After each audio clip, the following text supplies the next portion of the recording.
registration right now. Back in October of 2021, I had spoken about our plans for construction of the new church on the property that we own here right behind this property. And I had given a presentation about some of the details of what our plans were. So I wanted to give you an update very quickly about where we are in this process, because there's been a little bit of changes. As before, this is the land that it's a 7-acre land that we own here behind the church. This is where the church will be constructed, God willing. This is our current property here in red, 2.5 acres. And this is the motel that is immediately behind us. And then this is the construction property, the 7.2 acres. Here is the master plan. This is the same master plan that I showed last time. So there hasn't really been any changes to the plan itself.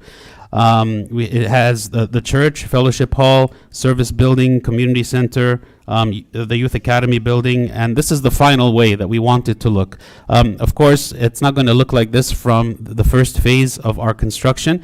If you remember last time, I had spoken about how our plan was to build the first phase building, which was what was to be eventually the youth academy building. It was going to be the entire church at the beginning. We would pray in it, we would have the dining hall in it, we would have all of the classrooms in it, and that would be the first building we would build. And then God willing, when we had the funds to move into the next project, to the next phase of the project, then we could build the church itself. We could build some of the other buildings in the master plan. And at the time, the cost of the project was estimated for the first phase only, was estimated to be about $5 million. When we contacted the bank at the time, they told us this would be fine, but we have to demonstrate for 3 years that we have a certain level of donations in order for us to be able to obtain the loan. The good news is that we actually, even within only 1 year, thank God to your generosity and to the blessings of God, the increase in donations that happened after that time was enough for us to be qualified for the loan after only 1 year. Okay, so instead of waiting for 3 years, we were qualified after only 1 year. But at the same time, as we are all very well aware, the inflation that's been happening in the economy has increased the prices of everything.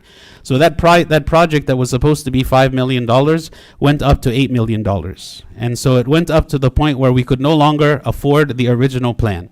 But we have an alternative plan, which in many ways I feel is actually even a better plan that we had. So what are some of the changes that we are going to implement in the plan? The first is, as you remember, that there was originally going to be a plan for a school on the property in this building. If I can show here the building on the very top right of this master plan that's called Community Center. This was going to be a combined community center which would offer services to the community plus a school. Right now, by the grace of God and through the blessing of His Grace Bishop Gregory, there is a committee in Houston working to actually establish a school that will actually be established, God willing, much sooner than what we would have been able to do on our property. And God willing, also we are looking to establish it somewhere in the area here. So this is actually a better solution than what we had. So more than likely, there will not be a school here, but the school will be somewhere else in Houston. The vision of the school is still the same, but it will not be here on the property. This building will remain, and we can use it for other things, but for right now, it will not include a school. So what is our plan now? Our plan now actually is to build the church itself. To build the church first. And the church, of course, is the most recognizable of all the buildings. And as you can see, the church here is very full. And so having a larger church would be like very, very nice. So our plan is to first build the church. And actually the price of the church, because it is a smaller building than the original building we were planning to build, according to today's prices, is only about $6 million. So it is something actually that we could afford if we decided to move forward now, and especially with the increase of donations that, thank God, we have had since 2021. So the plan we have now is to build the church building first, and for all of the other facilities that we need, the dining hall, the classrooms, we are going to be using some kind of temporary buildings, okay? And those temporary buildings, God willing, are going to be of good quality, because we do expect to be in this status for some time, but everything else will be there. So we will have the final church building, God willing, and everything else will be in temporary buildings that at some point later, when we are ready to construct the final master plan, can be removed, can be sold, something we can do with them, and replace them with permanent buildings. But in the first phase, they will be temporary buildings. When we are ready, once we have done all of the necessary pre-construction work that needs to be done, surveys and whatnot and everything that needs to be done, we are going to sell this building, God willing, and at the same time of selling it, we will obtain the loan for the next project, and we will lease back this building from the new owners. Of course, we're not going to just sell the building and not have a church. We would sell the building contingent upon being able to lease back this building during the construction phase of the new building. And so the idea being that when the new building is done, our lease here would be also done, and we would simply move from this building to the next building. Selling this building was necessary and required in order for us to obtain the loan, because again, everything has been more expensive, and we already have a loan on this building. So we could not qualify for two loans at the same time, one for this building and one for the new project. So again, the idea would be that we sell this building, we lease it back from the new owners, so we would still have access to the whole building. Nothing would change in terms of what we are doing and how we are using it, but this would allow us to obtain a loan, which we would then use to do the construction. God willing, the construction might take 14 months, like a year to 14 months. Once that is done, we will be able to move there, and God willing, everything will continue as normal. So again, that will be the first phase. Eventually, there will be other buildings that we build, but this was the first phase. So as far as the financial situation of the church, so as of October 2021, our donations were approximately $55,000 per month. And this is what we needed to increase from in order to qualify for the loan. And the bank had said we have to demonstrate higher donations for a period of 3 years in order for us to qualify for the original project, which was at the time $5 million. Okay.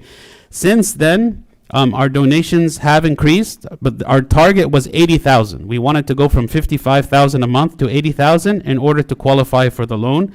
As of 2022, so the following year after we made this announcement, the donations increased from 55 a month to 70,000 a month. So thank God it was a good increase, and this is what allowed us to actually qualify for the loan faster than the original plan. We've already received the preliminary loan approval from the bank. The bank looked at our financial statements and they said, based on all of this, you would qualify for the $6 million project, which is the project that we need in order to build the church. In order for us to have saved enough money, though, to kind of have good margins of safety from our savings, it is still important for us to be able to get to the 80,000 mark, right? The 80,000 mark in this year and beyond. Okay, so we're still looking to increase our donations, but the amount that we need to increase is much less, thank God, because the donations already increased in 2022. And you can see, of course, that, thank God the church is serving many people. And as I mentioned last time, I'm not asking for people to pay above their tithe or to pay more money than they are able to afford. All I'm asking is for everyone to pay their tithe. If everyone paid their tithe, I believe we would have enough and more than enough in order to pay for all of these projects. And this is something that God is calling us for. This is a calling that God is asking us to support His church and His house. So what is the conclusion? Okay. The church is going to continue to grow. Actually, at the time that I gave the original presentation in 2021, the church was about 130 families, and now it's about 150 families. So there is more people coming to the church, thank God. And we need to increase our monthly donations to 80,000 a month, which is approximately a 15% increase in our donations. So if we can do this, then by the time that we are ready to start construction, which would be in 2026. This is when we would actually start construction, in like around 2025. The project would be done in 2026. So if we start now and we move forward with all of the studies that need to be done, all the architecture work that needs to be done, the design plans and everything, which we would have to do in order for the church to be complete in 2026, this is a very doable and practical plan that can be done. So by your generosity, by the grace of God, by the prayers of all of His Grace Bishop Yusuf, Metropolitan Yusuf, His Grace Bishop Gregory, and all of your prayers, God willing, we can achieve this. And again, all we need is a very marginal increase in the donations to make it practical. But I believe that it is very practical and very doable, and actually even a better plan than what we had, because by the end of this, we don't just have a building, but we have the final church itself, which will be something very beautiful and useful for all of us. So again, here is the information for the donations. If anyone would like to donate to the church, please